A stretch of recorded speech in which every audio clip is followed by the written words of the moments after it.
You're listening to the Gender Reveal Party podcast. I'm your host, Jay Pryor. This isn't your usual gender reveal party. There will be no baby sex parts.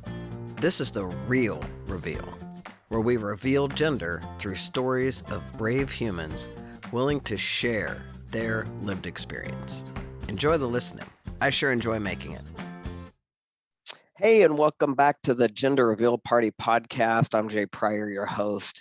And today, the friend that's with me is a new friend to me. So it's Scotty McGregor, which is hard for me not to say without going McGregor of the McGregor clan. Yeah. Gotta get your kilt on even to say it. Know, right? And he's an author and a speaker and so far a really delightful human being. And, you know, one of the things that I think, even though I'm off testosterone, but there is always, for me anyway, a resonance with another trans guy, right? Like those of us have were born female and chose to take this journey. We're just like insta friends in a lot of ways, yes. Right? Because we've been through the things, right? So thanks for coming on the Gender Reveal Party podcast. And please share with our audience more about who you are and what you're up to, because folks, this guy's got a lot to offer. So I want you to tune in. Yeah, thanks for having me. It's a pleasure. Yeah, and you know, you're right that we have an understanding for each other. We trans guys right away when we meet, you know, but contrary to popular belief, we don't all know each other. I have people sometimes that write me and go, "Oh, I met this trans guy over in Mississippi. Do you know him?" And I'm like, same. I know that I went to college with this guy who transitioned a couple of years ago. Do you? That's right. Yes, we have a spy network, actually. That's right. As soon as you transition, you. That's right. You join and we all get a notice. Right. Oh Lord, that's what some people would have you believe. You know, yes. We're all trying to take over the world and make everybody trans, right? That's right. Although, you know, back in the 80s when I was out as a lesbian, the same thing. Right, because I was very out. Oh, God, right? yeah. So I'd be out as a lesbian. You know, I'm a lesbian, but this is my partner or my lover, and because back then we called our lovers, right, which is nice. But they'd be like, "Oh, I know a lesbian from Boston. Do you know her?" That's right. Oh yeah. I'm like, "Yes, I do." I know. Well, amazingly Part of the enough, agenda. That's the agenda, right? Back in the day, you know, when I was out as a lesbian, right, which we sometimes come out in phases. Yeah. Every national coming out day, you'll get a kick out of this. I try to come out as something new. Last time I came out as a metrosexual because I like to dress up. nice. Yeah, I came out as a religious. Like I've always been, like I always like religious iconography, and I was raised Catholic, and I like the religiosity and the I have a discipline with it, right? Yeah. Man, you can't tell people that, they'll freak out. So I'm like, I'm I can't. You know, the fact that you can like Jesus and be queer and be trans. and I like, well, and they assume things, right? Because if I say I'm religious, see, you automatically go to Jesus. Well, Jesus is my brother and my way shower. Because I was raised that's not my religiosity. You know what I mean? It's people assume that, however, their religion is what you say. So that's why you have to come out about it. Because boy, right? Yeah. Oh yeah. I was raised Southern Baptist. I was raised Southern Baptist, so believe me, you know, I went to Southern Baptist high school and college as a unicorn and survived. You know? Oh my God! And you survived. Do you have the T-shirt? Because I do have the T-shirt. Yeah, that's good. That's good. You know what's really interesting about that? I'm going to tell you something really wild about going to Southern Baptist high school and college. I have had, and just this week, this happened again. I have had several folks that I went to school with in those, you know, Southern Baptist schools who have had someone in their family come out. Same. All over the LGBTQ spectrum, but come out, and guess who they contact to help get through this? Yeah, exactly.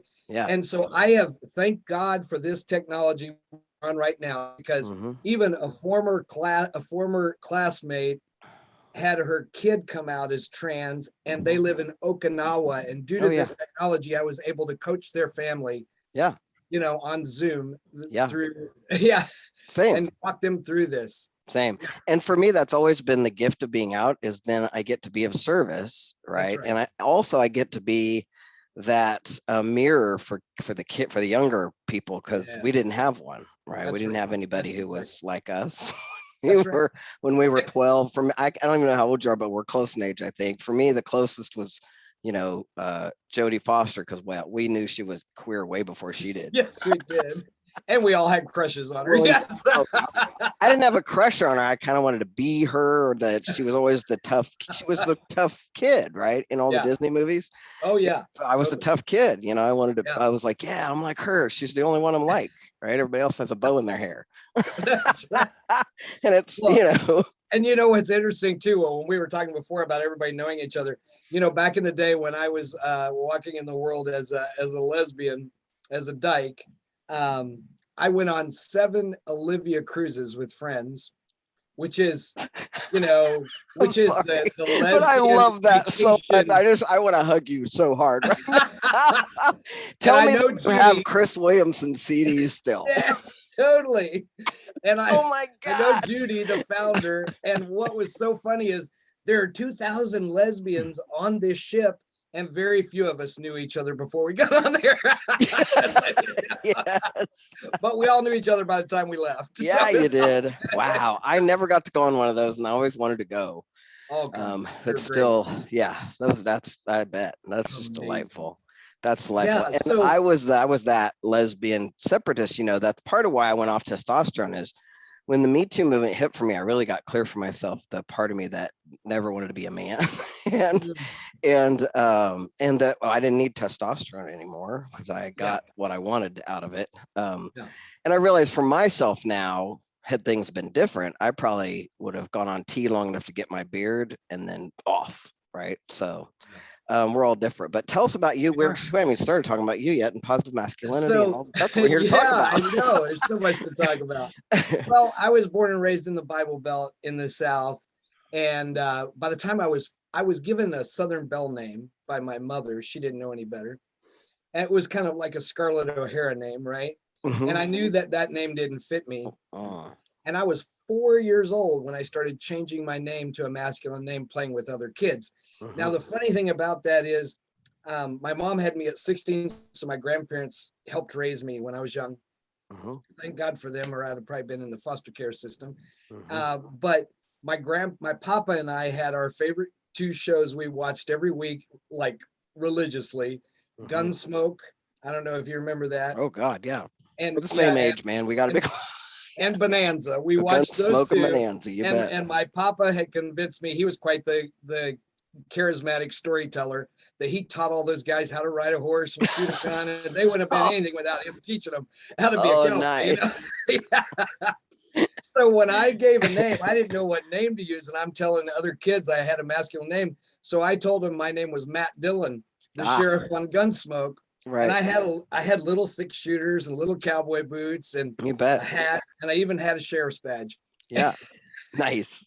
So my grandparents thought it was adorable when kids came and knocked on the door and asked if Matt Dillon could come out and play. That's awesome. Yeah. And the interesting thing about being born, my first grade in life, I got an F. Being born sex at birth, being female, you're allowed to be a tomboy when you're younger, whereas boys cannot, do the opposite. If you're born male, it's, you don't have that luxury of being able to play with female toys or, dress in a female way. Yeah. So I, was definitely the tomboy, was definitely the rough and tough out, in the wilderness doing stuff. Papa taught me how to drive a tractor and garden and all that. It was great. And then, of course, in the Bible Belt, once you hit puberty, you're supposed to snap out of that, put on a dress, and go to church, right? Yeah. Well, that didn't fit very well. Mm-hmm. The good news is at 6 years old, I found my soulmate, which is the martial arts. And I started martial arts training. And by the time I was 17, I was on the U.S. karate team. Nice. So I won the U.S. lightweight fighting title at that age and started traveling all over the world competing. So that gave me a broader view. I got to get out of the Bible Belt and see the rest of the world. and Yeah. see that there were other people like me out in the world. Yeah. Right? It's just so important. It's the most important thing, I think, is to be able to see you, right? Yes, so important. I mean, I didn't see trans people per se, No, but not yet. I definitely saw people that were gay that were out, and they were, they weren't what the people in the church had told me. They didn't seem evil or Right. they Yeah. were nice people, right? Right. So, Just regular old people. that's right, just regular old people. So that began my journey. And a little in between that, I saw a lady one night on a TV special with my grandmother. You might remember her. Her name was Marlena Dietrich. Yeah, damn. Hmm. So she had a primetime special, and she fascinated the hell out of me because one minute she'd come out in a beautiful ballroom gown and her hair done just right and be the leading lady and sing a beautiful song. And then a few minutes later, she'd come out in a man's tux with tails with a Yeah. cigarette, a top hat. She really played with this gender thing spectrum like I had never seen anybody do before. Hmm. And what that did as a young person is it gave me hope that there was more flexibility in this than I was being told in the Bible. Right. Yeah. Yeah. Yeah. So later, I got out of there and traveled the world, and then I started doing some research and found out there are possibilities to transition. I found out a little more about who I am, what I was feeling inside, right? Researching. Hmm. Although it wasn't as easy to research back then because we didn't have the internet. Right. You know, Yeah. you had to sneak to those dark sections of a bookstore where Right. Yeah. Yeah. yeah, Find other people.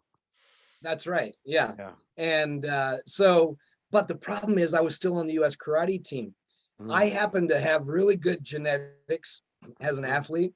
Mm-hmm. So at 39, I was the oldest person on the US karate team, male or female. I had Wow. these 18-year-old kids looking at me and calling me a grandparent at 39. I wanted to smack them, of course, but Yeah. but I was competing in the world championships with the US karate team at 39, and I won 2 medals. Wow. And I looked at my clock and I said, this would probably be a really good time since they're calling me a Go out on grandparent. top, buddy. Go out on top. Yeah, I retired from competition as the oldest one on the team.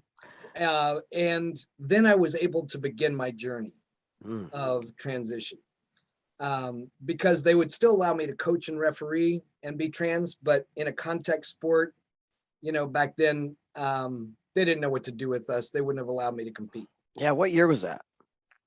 Well, let's see, I'm 57 now. So do the math. So Yeah. okay, I got it. Yeah. 57. I can't do that kind of math. Yeah. It was, I think, Just 2006. 20 years ago. Yeah, Yeah. something like that. Yeah. It's been a while. It's been a Mhm. minute. And Mhm. they're still trying to figure out trans athletes, especially in contact sports. Oh, Yeah. So I've, since I've coached 59 national champions, so, I've still been able to be involved. yeah. And what's really interesting is because at the time, I was the highest ranking cumulative female martial artist in the world. Wow. So I've been on Ripley's Believe It or Not, the Discovery Channel, the Learning Channel, all due to the martial arts. I have a Guinness World Record in throwing the most people in an hour in jiu-jitsu. Wow. So, I mean, I ate this stuff up, Yeah. from the time I was 6 years old, I ate it up. Right. So it was it was a big deal. It was a very public transition. Yeah. And it was a little hard because I had a lot of women that looked up to me and wrote to me and said, you've broken a lot of glass ceilings in the martial arts and made us think we can do more than I thought we could, because it's a very male dominated, Sure. Yeah. Yeah. old school type of a thing. And so, there was a part of me that was worried that I was letting them down, Yeah. even though, it had nothing to do with that. I was just being Yeah. who I was. Sure. Sure. It's not about them. Right. Yeah. Right. But Yeah. as you know, some people take it Yeah, personally. absolutely. Yeah. And I mean, you are a public figure that, you were making a difference and you're a public figure. I totally get that. Yeah. Yeah. Yeah. Yeah. So that was a little tough. And then I went through a thing like you were talking about a little bit. I think you mentioned, which makes me think you had a similar hurdle, was I thought, do I really want to become a person that's a part of this group of people who's caused so much damage with the patriarchy and toxic masculinity that's hurt so many people? Right. I had traveled the world and taught self-defense and empowerment to women and children, especially because when I was little, one of my mom's husbands, I watched him beat her, and she was helpless. And I was too little to do anything about that. And that's an awful feeling. And I just, I don't want anyone to ever have to go through that. Right. So I've always tried to help empower people with knowledge, because I believe the knowledge, is the key, where they feel enough self-confidence to take care of themselves and get out of there. Yeah. Yeah. And so I questioned, do I want to be a part of this? And what's interesting is my grandfather had passed away, but what I heard in the back of my head was his voice, and he had become a city councilman and a entrepreneur. He had been his whole life from a poor family, so he had worked his tail off, and he had always taught me, if you want to make a difference, you got to get in there in the group and get involved where you want to see the difference. You can't stand on the outside and point the finger and hope they'll change. You got to get in there and get involved. Yeah. And that's the voice I heard. And then it came to me, what we need is more good guys standing in there to help make change. Right. Yeah. Yeah. That's a really powerful way to look at it. 100%. I love that. Yeah. Yeah. So, and I mean, no matter, the thing is, people are going to treat you like a man anyway. Oh, that's right. Yeah, that's I mean, right. I don't identify as a man. I've been treated like, I call myself an undercover white guy because I've been. I love They're that. standing there talking to me like a it. man, and I'm like, you have no idea. Yeah. Oh, yeah. Yeah. It's such a wild ride, though, that the sexism I've experienced being top in my field in a female, I bet. In the world of sports, which is very male dominated. People say stuff to you. You can be the top in the world, and I have been, and people say, well, you're really good for a girl. Oh my God. And you're like, what the hell? Right?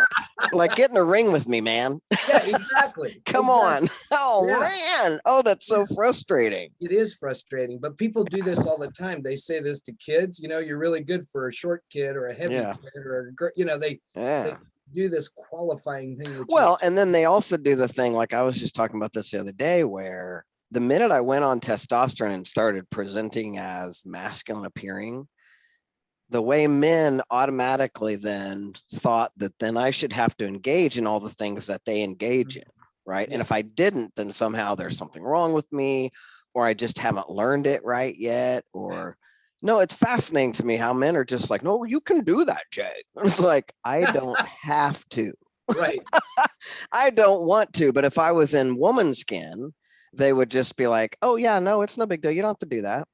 Right. It's weird. Yeah. It's weird. Yeah. Totally. So it's totally weird. Yeah. Well, and the here's the weird thing. Of course, people understand. I think most people understand. Not all cis men, the sexism I experienced on the other side of this, right? Right. But then what nobody prepared me for is the sexism you experience on this side of this, like the first time, as someone who has spent my life empowering women, the first time a woman was walking alone in the evening and saw me walking down the street and crossed over because she didn't know if I was a safe guy or not. Right. That broke my heart. Doesn't it break your heart? Yeah. And of course I understand it because she doesn't know my background and my story, Well, plus she's been trained that way. I call that classic female training, right? We train from the time we're babies that we have to know what's around us because we train women that they're never safe. That's right. And statistically, you're not. And statistically, they're not. Yeah, exactly. Yeah. And I totally get that. Yeah. And the other thing is I've always been somebody, I also, in my spare time, graduated from clown school. And the clown school absolutely loved me because I could do all these flipping falls in the skits. Sure. Yeah. How fun. So Spunky the Clown is my clown name. Nice. And so I've always, I used to do volunteer for Give Kids the World and things like that as a clown. And so I've always been the person that played with the kid in the grocery store line in the cart in front of me, and very different presenting this way. Right. because now I can be seen as some old creep. Now you're the creeper, right? Yeah. Now, Same. if my wife is with me, it's fine. Right. Or my female kids. friend, My kids are with me. Yeah, It's yeah, okay. It's okay. yeah. But if I'm by myself, that's right. can't be a It's creeper. crazy, right? And it's so strange because you have to adjust your behavior That's right. based on that. One of the stories I like to tell is the first time.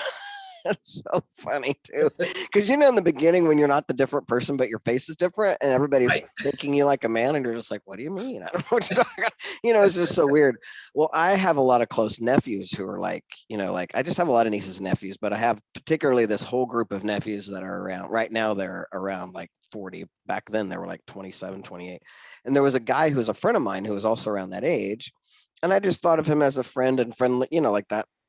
And he's sitting there riding like this, and he has long hair, and his hair falls in his face. And on instinct, without thinking, I reached over and like brushed his hair back like that, because as a woman and like a friend, I could do that, right? Yeah. And I just remember him looking very slowly up at me, like, "What in the actual F did you do?" Yeah. Oh, yeah. I'm not supposed to touch people. Right? Right. No As kidding. a guy, right? can't touch people. So weird. Very it is weird. so weird. Yeah. And yet, I mean, to go to that, guys are starved. Starving. For healthy intimacy, healthy connections that and that we're human beings. We are we're made for that, right? Yeah. Yeah. And then that's one of the things, that I teach. So I started this group. I wrote this book and I started. Put that book up there. Hold it up there a little bit longer so we can see it. Yeah, nice. Love it because I love the cover. Positive Masculinity Now is the name of it. Yes, it's available on Amazon. And I got this download. I call it a download from the universe. I always get those. That's great. Oh, cool. Yeah, I'm glad you understand. Some people look I at you completely like, understand a download. Everything I've ever created, like my show, my book, this podcast, everything is always a download. Yeah. Yeah. And it was when the Me Too movement was, in the height of its beginning of its thing. 2017. I said, why aren't men being a part of this conversation? Well, most men were running scared, right? They didn't want to be. They were like, "Oh my God, women are after us." That's how a lot of men felt, right? Yeah. And still do. Still do. Yeah. And yet I thought, the patriarchy and toxic masculinity has also hurt masculine people. Yes. But nobody's talking about that part of it. Yes. And so I got this vision of all these guys in a group working on this together, working on healing from the way it's limited us. Yeah. The way it's like it's put so many restrictions on us that a lot of people don't even know who they would be. Right. No, they don't. Without this, right? Yeah. And so I had a good friend, a really good friend that him and I had done a lot of activist work together. And he, on the Kinsey scale, he's a 6 gay guy. And him and I had done a ton of LGBTQ queer activist work together here in the Pacific Northwest. And I knew that he was the person I thought would do this with me, would start this with me, these discussions. Yeah. So I called him and I said, "Hey, Drew, what do you think about this idea? We could get all kinds of different types of guys together, even straight guys." Even straight guys? Yeah, I know, even straight guys. Yeah. Different ages, different backgrounds, and let's start having some discussions about this. And then work on creating a healthier model for all of us to move forward. And I knew that Drew had grown up with a toxic father, so he understood this because, like I said, he's a Kinsey scale 6 gay guy. And when he was a kid, he became the state track champion, but his dad would not go support him at a track meet because it wasn't a man enough sport, he told me. And he belittled him all the time because he wasn't hitting anyone. He wanted him to play football. Mm-hmm. And that wasn't who Drew was, so so I knew he got this. And so he was like, hell yes, let's do it. So we started. Nice. And we've been running this discussion group now for over 4 years, and we've learned a lot doing it. I bet. And man, do guys want to open up when you give them a safe container to do it where they do. Yeah. And it's just so interesting. I just had a conversation with a guy recently, a friend of mine here in town, who is one of the most masculine men I've ever met. And we just had literally seconds to talk to one another. And I asked him about, like, hey, I talk a lot about the classic training of female, but I want to talk to guys about their classic training because it's so dangerous. And he was like, oh my God, I would love to talk about that, because he's very masculine. He's very, and I'm clear, he's just been soaked in that masculine training. Yeah. Oh, totally. And I had kind of a mix of that conditioning growing up because I grew up in a dojo with there was only two of us that were girls in the dojo. Right. So I was around guys burping and farting and scratching their balls all the time. It's like, So I grew up around all that. So I had a strong understanding of that. It's really interesting. And all the butches and trans guys that were assigned female at birth that I know, when we have these conversations, it's always so interesting how even the people around us, even they couldn't label it, right? There was no name for it, but somehow in some ways we often had like different training than the rest of, or we had half and half. My sister was just commenting on this the other day, and she jokes about it because I burped out loud, really loud or something. And she started laughing, and she said, do you notice that none of your sisters burp like that? And I was like, oh yeah, probably didn't notice or whatever. She's like, because we were trained not to. Yeah. Like we were told, do not. But somehow they didn't give me that training, even though I was assigned female, right? So I got away with things because I was a tomboy and because I didn't listen to the female training. There are things I got away with that are different, right? And it was because I think I showed up without a shirt on. I just had a pair of jean shorts on. My sisters were always putting on clothes. I was like, no way, man. I just need until I was betrayed by the breasts. Yeah. Right. I didn't wear a shirt. Things like that I just acted like a boy. So a lot of times I think I got away with boy things sometimes. Yeah. Oh, totally. And like you said, until we hit puberty, and then we were like, no, now you gotta act like but the other girl thing, and know how to do it. That's true. But the martial arts did give me a respite in that. It gave I me bet. a place where I could be very masculine, right? Yes. And it was celebrated because I was a warrior. I was a fighting champion, Yeah. Yeah. And you got to keep doing that. And that's the beautiful piece of it that that's been beautiful for you. Yeah. I talk about that because in my town, even though it was violent, like I grew up in a town where I tease about it in my show, calling it, it's like third grade fight club, because the older kids in the town would decide who was going to fight who, right? There was a lot of physical fighting and I loved it. I loved to fight. Yeah. And I remember my last fight, I was 12 years old. And I was 11, almost 12. And I beat the shit out of like a 14, 15-year-old guy. Then you got respect. I already had it. People, they were, at some point they decided they were going to just check it out. I was like, let's do that. Because I love to fight. And there was something about fighting that I loved. Yeah. And then of course, for me, I didn't have an outlet for that. And for me, it was football too, because I was a tiny person, and to get on the team, the guys put me through so much shit. Oh yeah. Like they'd hurt me a lot, like on purpose, and it was so weird how much extra violence I got for being the girl on the team. But once I took it and kept coming back, eventually they let you in. And what I'm hearing now from my 12-year-olds is that hasn't changed. There's still guys not thinking all of a sudden girls are not as good at sports as they are. And when they're 10, they're all the same. They're the same people, 10, 11, 12, they're the same. That's right. Right. Until that's exactly right. Exactly. Right. So anyway, but for me, my outlet shut down because the fighting stopped, right? Because once you're 12, 13-year-old girl, you can't do that anymore. Right. And then I couldn't do football. And for me, football was the thing. So I'm grateful for you that you had that outlet all the way through your life, because that's cool. Yeah, it was amazing. Yeah. And the beautiful thing too is martial arts is a lifelong thing. It's not a seasonal sport where you kind of have to right. Yeah.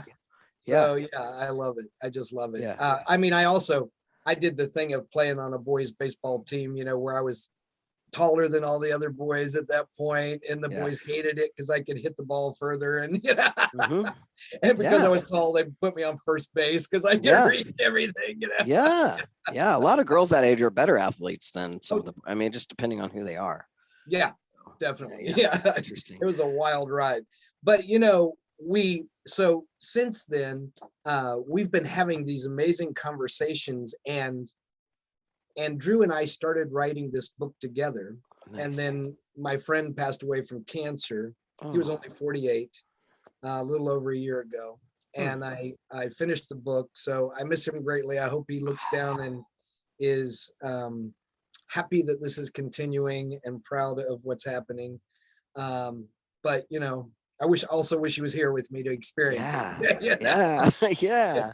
And I miss the God, we used to we would get in the car and go places to speak about this stuff, and we would have Queen, Freddie Mercury playing, and we'd be rocking down the whole way. I miss those road trips with him, but but the work is continuing, and it's doing amazing things. One of the beautiful stories that has come from our group is I have a father and an adult son who've been attending the group. And the son is in his early 20s. And the son just wrote a blog for us. We have blogs on our website, positivemasculinitynow.org. And anybody can be a blog contributor. And there's ways you can find out information about that on there. But he just wrote a blog about how being a part of our group has totally changed his relationship with his dad. How they never talked about anything real before. Yeah. And now they have real conversations and even feel more comfortable hugging. Now, see, that's one of the weird things, right? But it's totally changed the dynamic of their relationship.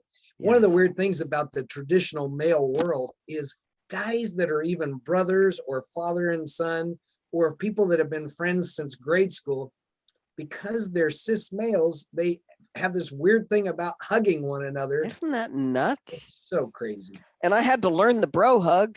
Yeah. Because the boom boom.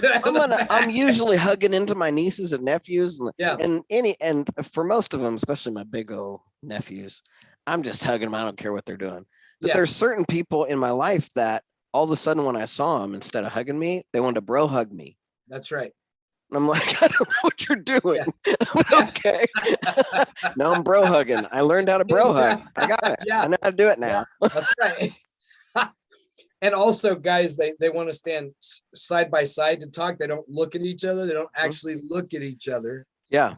It's that, armchair.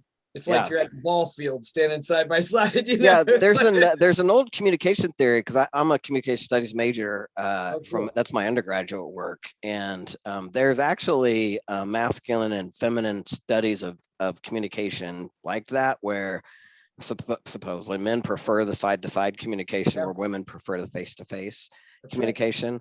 Right. But as far as I'm concerned, the thing that's always interesting to me, and this is something I always want to make sure I say, is that those theories and these things seem like that's how it is. Right? Right. It's like, that's not how it is. Right?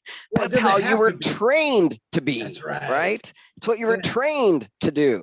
But that's not how it is. People want eye contact. People want to touch each other, hug each other. Right. People need that stuff. It's not that, well, I just prefer side to side because that's just how. No, that's not it. It's you were trained that way.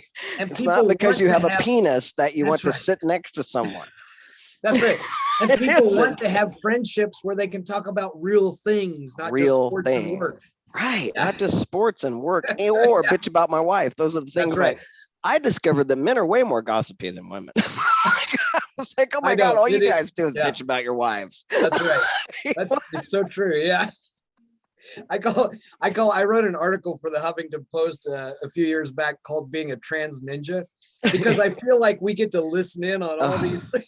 We know all the things. Like, what the hell? I had a woman actually tell me one time. It's so funny. She was a business colleague, and so I never, especially back in the day. Now, if you don't know by now, but back in the day, I didn't always come out to people right away, especially in business, because that wasn't what we were talking about, right? We were talking about business. But she became a business colleague. And once somebody's a colleague of mine, they're going to know pretty darn soon. Right. So I'm coming out to her, and she says, those are her exact words. I knew something was up because there is no cis straight guy that talks about how much they love their wife so much.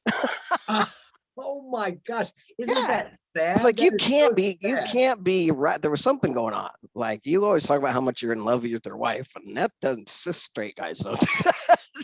That's so sad. Right. And I was like, well, God, how sad. Another thing to add to my sad list of things that guys aren't trained to do. Wow. Yeah. And there's so many things we could talk about in the socialization.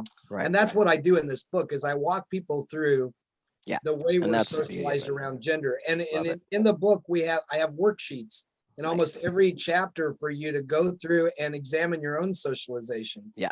Good. Like, who were your role models? Right. And why did you think they were good role models at the time? And what do you think now that you're an adult and can sit and reflect back? Right. Does that still serve you well or not? Right. Yeah. Yeah.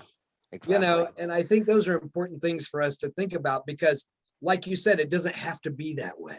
It doesn't have to be that way. Yeah. And I don't have to be that way. That's right. That's the thing that for myself, is for me going through the journey of, assigned female at birth, tomboy, out butch dyke, out, and loved being a butch, that whole world. If I said I'd never transition because I love being a butch, but man, I was jealous one of my tits gone. I call them that. Yeah, totally. Right. Yeah. I mean, it's the best day ever when we get that chest off. It's the best day ever. And totally. But for me, it's like all along the way, I had to really be conscious about. And for me, consciousness is and I'm sure I know it is for you. Consciousness for me is like what I'm about. Yeah. Totally. When I raise and elevate my consciousness, but it always has had to be a practice for me to be in alignment with myself rather than be in alignment with how the world is going to start. Because man, the world just saw me as man. And it was mind blowing to me. And sometimes, I still I do things all the time. Where I'm just going to pull that white guy privilege and walk through this thing because nobody's going to say anything to me. Oh yeah. It says do not cross. I'm like, watch me. I'm like, and sometimes I'm an asshole like that because I've learned no one will say anything to me. That's right. About anything. I could just, and if they do, all I got to do is say, oh, sorry, man. I'm sorry, man. They'll just go, okay. It's okay, sir. They'll tell me it's okay. About the privilege. Yeah. You talk about the privilege. Now I walk into a restaurant and I'm looked at as a middle-aged businessman. Now that we got the gray going on. Oh yeah. I got the silver daddy thing. Yeah. Mm-hmm. Yeah. Me too. And so what I've seen happen is, a host or hostess will pass a woman who's been standing there waiting longer than me. Walk right up to me and say, are you ready to be seated? And she's first. Because of my life experience, I see that. And I point it out. But, and I've had women look at me like, what, or you're a unicorn, because most guys don't even know. They don't know they're there. Yeah. They don't see them either. That's right. I've literally watched women who have silver hair be passed like it's almost like they're not. And women tell me that that's their experience, that once totally. they just aren't seen. And I've seen it happen too. It's really interesting. It is interesting. Yeah. So I want to first just, because we're getting close to wrapping up here, we have some great conversation, but I want to appreciate and acknowledge you for who you are for men, right? Because I agree with you that I can get moved by this. Like I changed those baby boys' diapers, right? They are the same, come from the same universe, the same source. As far as I'm concerned, we're all one. So I am them, but that's a whole nother conversation for another day. I agree. But I want to create oneness. I believe in oneness universally and that we are one, but I want to create an acknowledgement of that oneness. And one of the biggest separations that we have is gender, right? And the people we make the wrongest because of their training and because they have perpetrated all the violence, I mean, let's face it, white men to do that. White men were they conquered, right? And so, and it's a new day. And so I love and appreciate that you are being gentle with them and that you are there and able to be there for them. Because even some of my classically trained femaleness and you know, stepping into my, especially after not having the testosterone brain, you know, it's not always easy for me to have those conversations. Yeah. Right? Because I can still Well, get triggered. I'm still a oh, no, I understand. and so Yeah. I'm like, "Eh."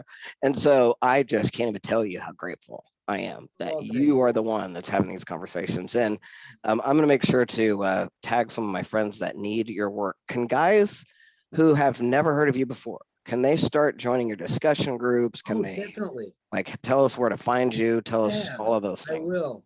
Well, first of all, let me say that I think a lot of cis guys, one of the reasons they're open to me having these conversations is because of my warrior background. You know, guys respond to strength, right? And the fact that I've kicked a lot of asses in my life, Yeah. Yeah. it's it somehow opens the door. You know what Right. I mean? No, I agree with that. I agree. There is a relational thing that goes along with that masculinity because I've played that game and I still can. You know, I can, you know, do that with and men really respond to that because that's how they've been taught they can touch each other and engage with one another. You That's right. know, yeah, I Yeah, get and that. then my experience, you know, doing being a martial arts instructor for so many years and coach, that helps me do this work as Yeah, well, you know, yeah, because your zenness. yeah, there is something about that that really helps. We have a virtual free monthly discussion group. Nice. We went virtual due to the pandemic, and we're staying virtual because now we have people joining from all over the world, basically. Mm-hmm. And it's the second Tuesday of every month. And you can find out more information on our website at positivemasculinitynow.org. And then we also teach workshops and seminars and do small group coaching if people want to go deeper. And you know, and the book has some great information in there too to help walk you through this. You know, and I want to thank you because it takes guys like us, I think, to help the young guys that are transitioning understand that they don't have to follow that model. They sure don't. They sure Yeah. don't. Yeah, you don't have. You can transition and be yourself, but you don't have to turn into a dude like that. That's right. You Well, know, because the world pushes you to assimilate. they sure do. It really pushes you to assimilate. And you know, one of the ways I get guys to look at this is I ask people all the time, how much of your thinking is really your own thinking? All right. And that boy, they'll, you know, you see the wheels turning, or are you just repeating the crap that you've been fed that you haven't even really examined for yourself? Right. Yeah. And that's what I want to get people to do, that conscious work, right? Right, exactly. Yeah. Because that work is all just wired up for your safety, right? That's our safety mechanisms that are going to keep us safe, keep us assimilating, keep us doing all of that. And then and it's a new day. I think, you know, I'm so excited because of people like you and of our like consciousness that I am asserting that we are creating a resonant field that is, it's raising. Consciousness is raising. Yes. Yeah. Yeah. So go to our website and find out about the meeting. And also, like, my wife and I are co-teaching. My wife's in her doctoral program for psychology, and she's studying women's autonomy, that's her specialty.